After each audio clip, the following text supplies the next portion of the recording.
If someone came up to you, smiling, chatting, taking what you handed them, and then vanished into the night, would you believe they were ever real? And what if, days later, you found out that person had already died before you met them? Would you still trust your memory? I know this sounds like some sick joke, but tonight's story is one I'll never forget. Not because it was bloody. Not because something screamed in the dark.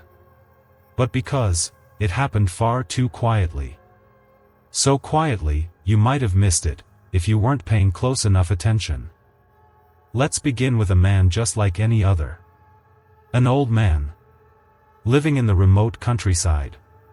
Working night shifts at a small convenience store tucked between two provinces, far away from the city.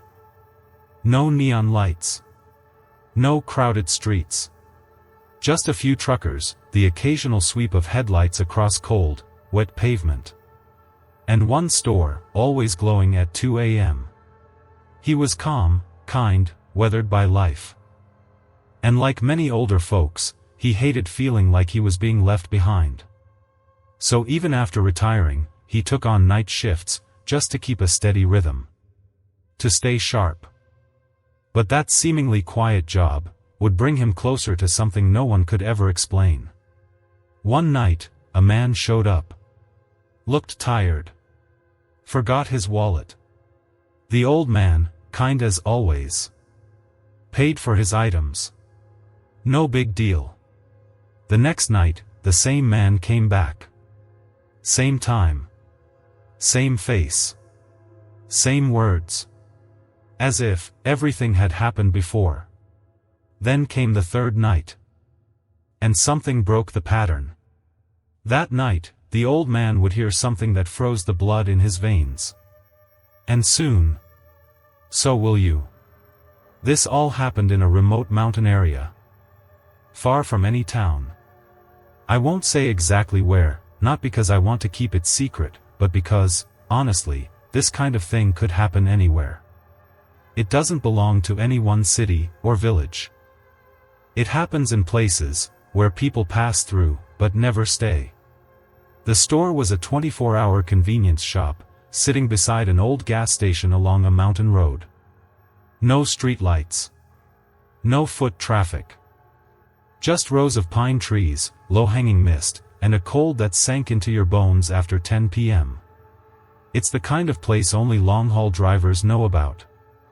A forgotten pit stop. The kind you'd speed right past if you weren't looking for it.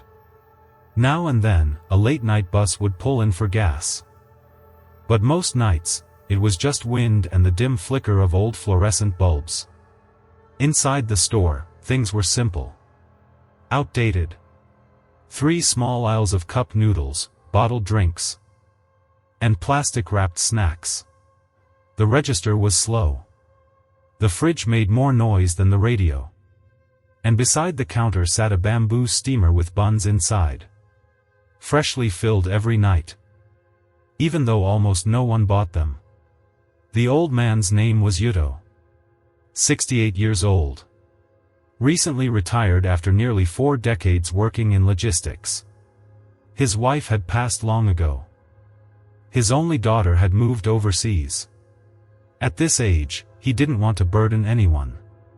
So he moved out here to live with a distant nephew in the countryside. But peace and quiet can feel strange when it goes on too long. Yuto wasn't superstitious. He lived by the clock. Ate well. Kept tidy. And maybe that's why the silence drove him mad. So he took the job. Overnight shifts at the nearest convenience store. It wasn't hard work. But it helped him feel useful. 8 p.m. to 5 a.m. The store owner was an old friend. Just needed someone to keep watch at night. At first, it was uneventful. Yuto steamed the buns, wiped the glass, checked the cameras, read his books. Every night, the same routine. Until he walked in. A man. Nothing strange. No shouting. No weird behavior. He just bought a pack of cigarettes. That was it. And that's when things started to go wrong. That family first appeared on a quiet weekday night. At first, Yuto didn't think much of it. It was just a young woman, maybe in her early 30s, holding the hand of a boy around 10. They walked into the store around 7 p.m., just as the sky was dimming and the ceiling light began its usual flickering hum. The woman always wore a long gray coat. Her hair tied back neatly, no makeup. Face tired but gentle. The boy walked close beside her, wearing a small backpack. Quiet steps. But his eyes were always locked on the bread aisle. That first night, they bought only a few simple things. A carton of milk. A loaf of bread. A chocolate bar. The woman thanked Yuto softly when she paid, barely above a whisper, then took the boy's hand and disappeared into the thin mist hanging over the road. They came back the next night. Same time. Same walk.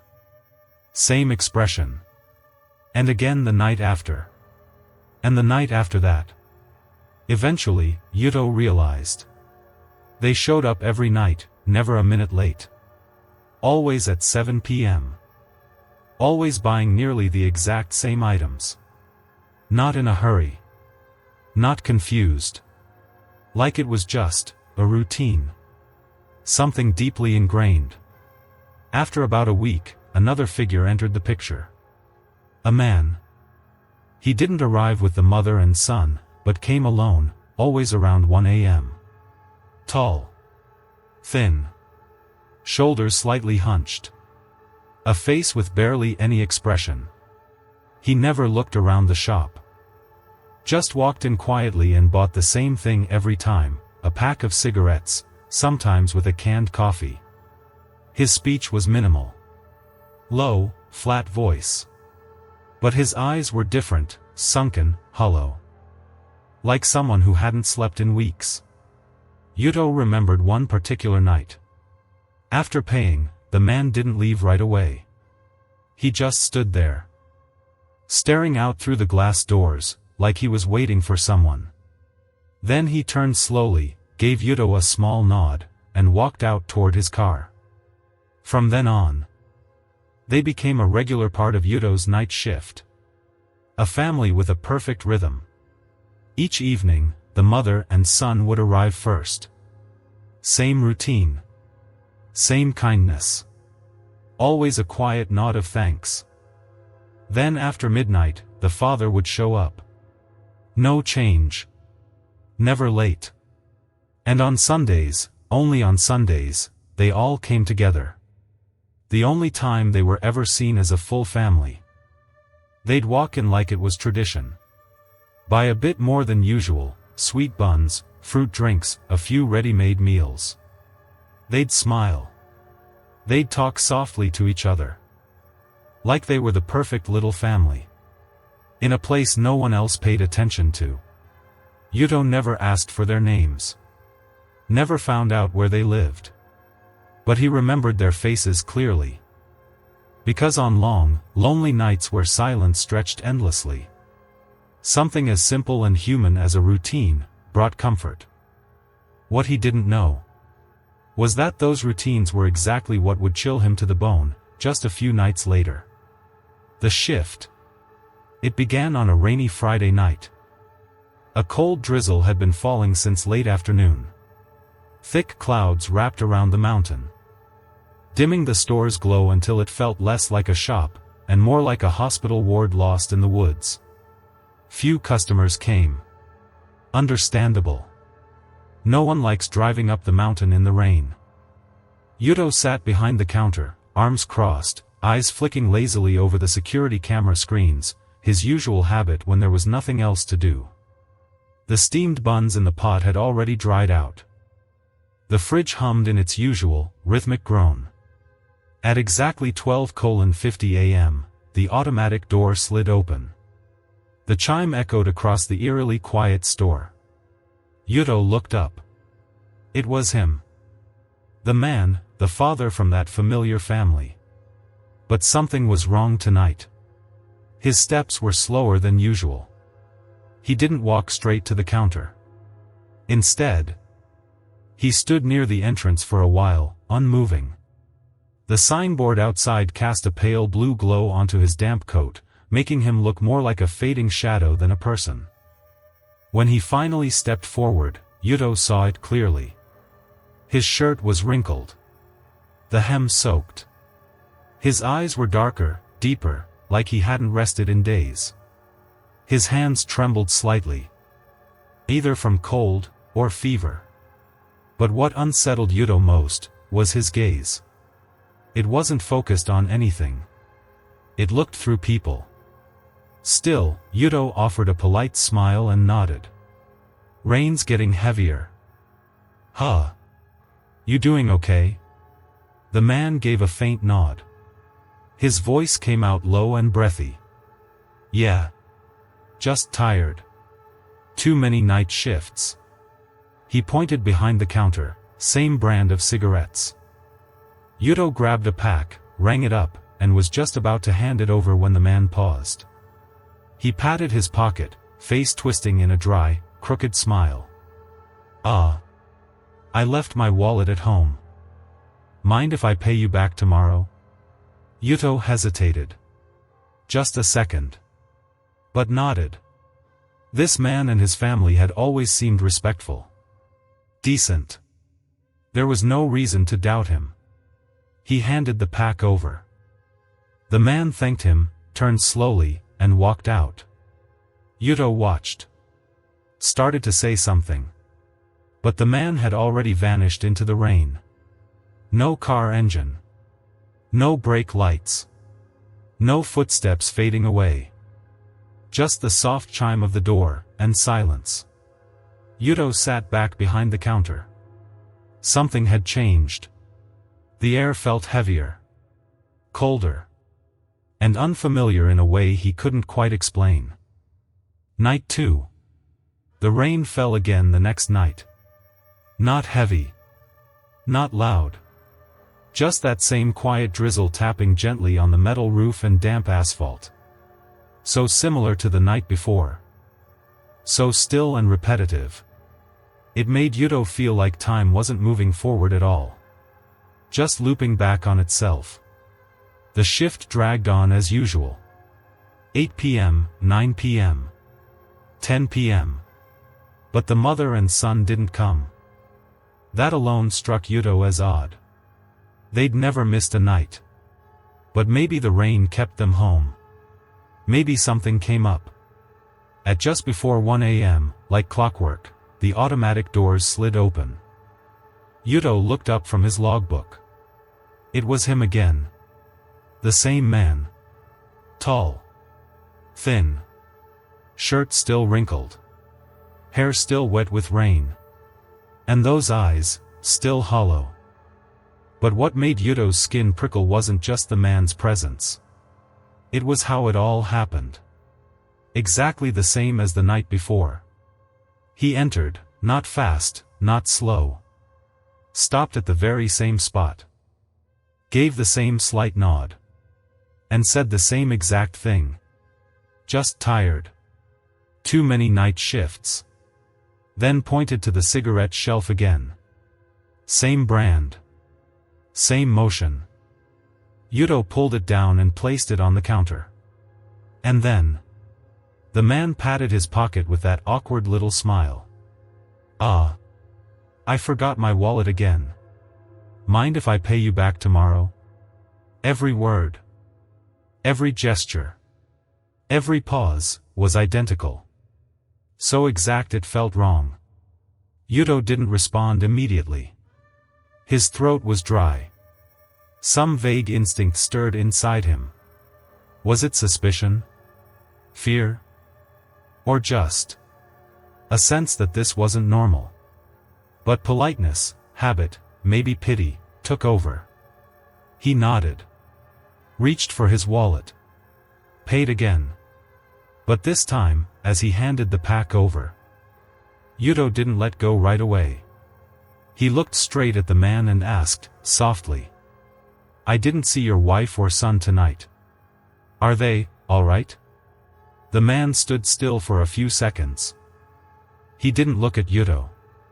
He looked past him, staring into the empty air behind the counter. Then he spoke.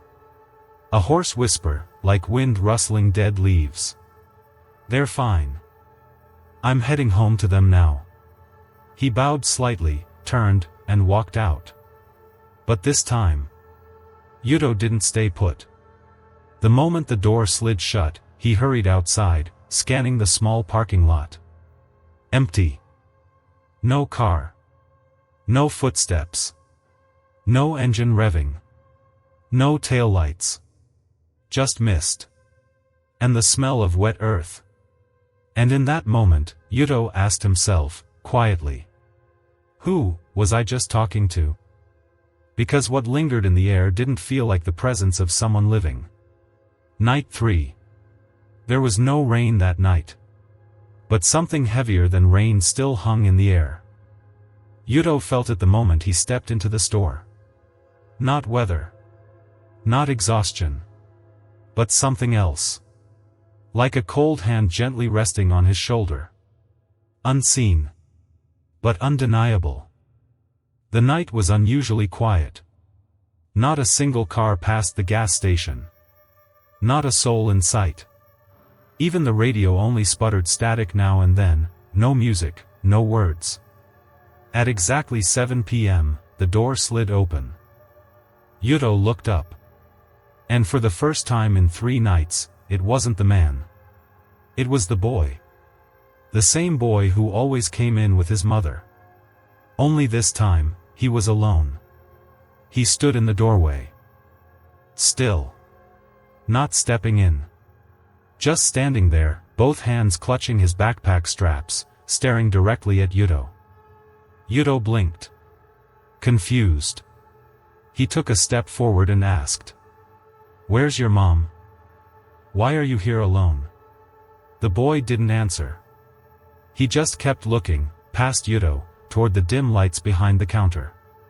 After a long pause, he finally walked forward. Slow.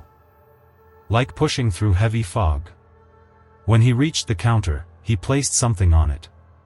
Wrapped in a faded gray handkerchief. Then he said, quietly. "My dad left this behind. I came to return it." Yuto unwrapped it. It was a worn leather wallet. Brown. Slightly damp. Scratched on the corner. His chest tightened. This was the same wallet the man had claimed to have left at home, 2 nights in a row. Yuto's fingers trembled slightly as he picked it up. He asked, "Does your mom know you came here?" The boy nodded. But said nothing more. He took 1 step back, bowed politely, then turned around. Yuto called after him. "Wait. Hey, hold on." But the boy was already gone. His footsteps were like mist. Merging with the pale yellow glow outside. No car door opened. No engine started. No vehicle left the lot. Yuto returned inside and stared down at the wallet. He opened it. Inside were an ID card, a few yen bills. And a photo. 3 people. Father. Mother. Child. Standing in front of a familiar gas station. This gas station. But the photo was water damaged, blurred in one corner. And the face that had been washed away was the father's. The last visit. Yuto didn't sleep that night. After the boy left. Returning his father's wallet, the old man just sat behind the counter. Silent. Staring at the small photo in his hand. 3 people. Standing right in front of this very store. The mother's face still smiling. The boy flashing a peace sign toward the camera. But the father's face. Blurred. As if someone had tried to wash it away. With tears. No other customers came. No other sounds were heard. Only the ticking of the wall clock. Slow. Precise. And cold, like a fading heartbeat. Around 9 p.m., the automatic door slid open again. This time, it was the wife. But not like before. No more gray coat. No neat ponytail. She wore a plain black dress. No makeup. Eyes swollen and ringed dark. Like someone who hadn't slept in days. She clutched a small cloth bag and a black-framed memorial photo pressed tightly against her chest. As if afraid someone might take it away. She stepped in slowly. Head lowered. Said nothing. Didn't even glance around. And she was alone. The boy wasn't with her. Yuto stood up. His voice wavered with concern. I'm sorry, but... Your husband, he's been coming here the last few nights. Same time. Buying cigarettes. Said he forgot his wallet. And tonight, your son came, returned that wallet. The woman froze. Her hands tightened around the memorial photo. Then, slowly, she looked up at Yuto. Her eyes were filled with disbelief. And something deeper. Something hollow. Terror. And grief. It took a long time before she spoke. Her voice was cracked. Shaking. Like it took everything she had not to break down. He's gone. 3 nights ago. That night, he stopped by here, then called me, saying he forgot his wallet. He was driving back to get it when a truck hit him. On the curve just before our house. He died instantly. Yuto couldn't say a word. His throat clenched. His chest felt like a stone. The woman gently placed the wallet on the counter. Next to the photo. Then bowed deeply. A gesture of thanks. And apology. On her husband's behalf. I know he used to come here often. Maybe. He didn't realize he'd passed on. I'm sorry if he caused any trouble. Yuto stood frozen. He didn't know whether to nod or to shake his head. He just looked at her. With quiet respect. And deep sorrow.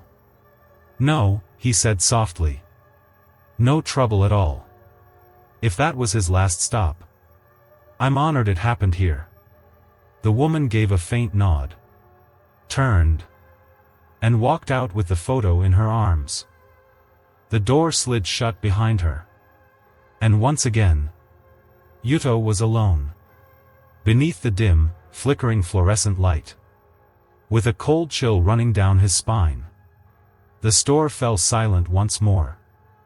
The footage. After she left, after confirming what he already feared. That the man was truly gone. Yuto stood behind the counter for a long time. Not out of fear. But because he was trying to remember. Every detail from the past 3 nights. The voice. The gestures. The damp smell of rain clinging to the man's shirt. The polite nod. The quiet smile. It had all felt real. Too real to be imagined.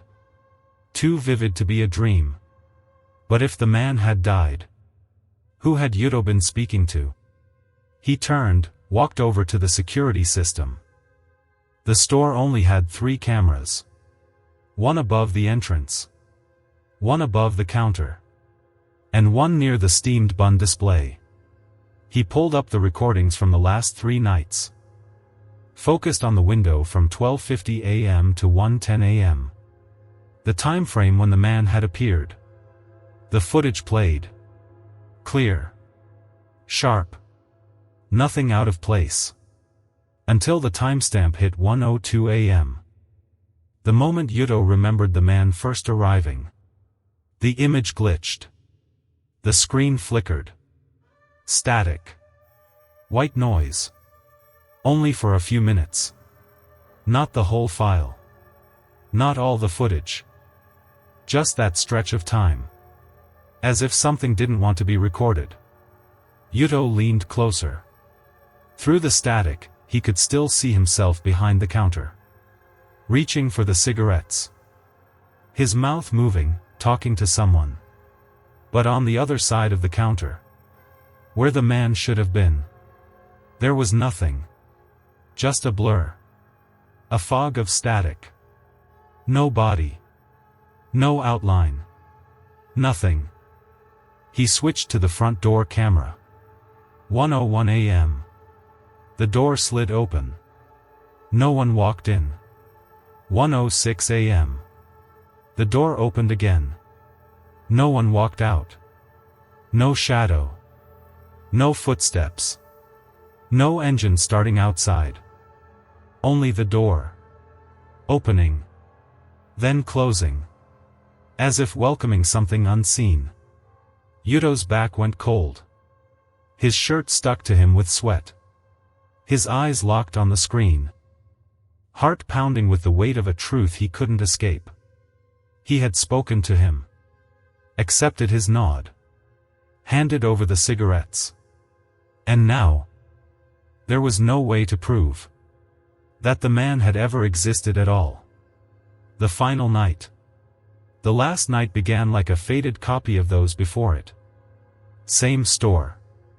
Same flickering fluorescent lights. Same thick darkness pressing against the glass. But inside Yuto's heart, everything had changed. After what he'd seen on the security footage, he no longer knew what was real. Only that, something was unfinished. A loop yet to be closed. And tonight might be the end of it. The clock struck 1 a.m. Yuto sat behind the counter, fingers intertwined. Eyes fixed on the front door. He didn't read. He didn't sip tea. He just waited. 1:01. The automatic door didn't open. But there was movement outside. Yuto stood. He slowly walked toward the large glass window at the entrance. And then, he saw them. All three of them. The mother. The father. And the boy. They didn't come inside. They stood just outside the glass, only a few steps away. No waving. No speaking. No gestures. They simply looked at him. 3 pairs of eyes. 3 different expressions. The mother looked sad. Her eyes red-rimmed. The boy looked puzzled, as if he didn't understand why they were there. And the father had that same empty stare. But this time, there was something softer in it. Something like understanding. Yuto stood still. His heart beat quietly in his chest. He wanted to step outside. To say something kind. To send them off with a proper farewell. But he didn't get the chance. All 3 of them turned at once. Not rushed. Not slow. Just steady. And walked into the mist. Disappearing. As if they'd never existed. No footsteps. No car engine. No tail lights. No trace. Yuto remained there. One hand resting on the cold glass. Outside, the night was so quiet. He could hear his own breath. He wasn't afraid. Just sad. Because he understood. That wasn't a greeting. It was a goodbye. What really happened? So, what really happened? Had Yuto hallucinated after too many sleepless nights? Or did that man truly return to the last place he remembered? Repeating a simple action. Over and over. Because he didn't yet realize. He was gone. In many East Asian cultures. Especially in Japan, China, and Vietnam. There is a belief.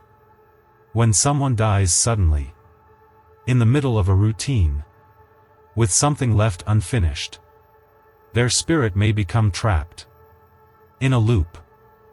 People call it different names.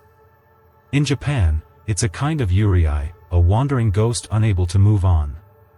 In Chinese belief, it's known as dying with eyes left open, a death without closure or peace.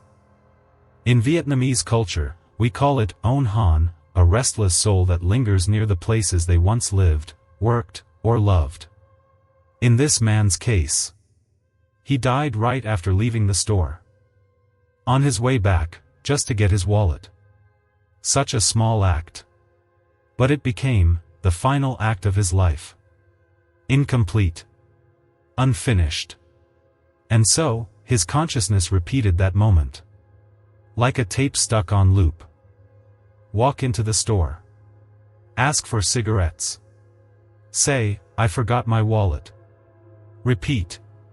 Repeat. Until someone helped him see that he was no longer among the living. Many folk beliefs say, when a spirit finally realizes the truth, they can choose to move on. No need for exorcisms.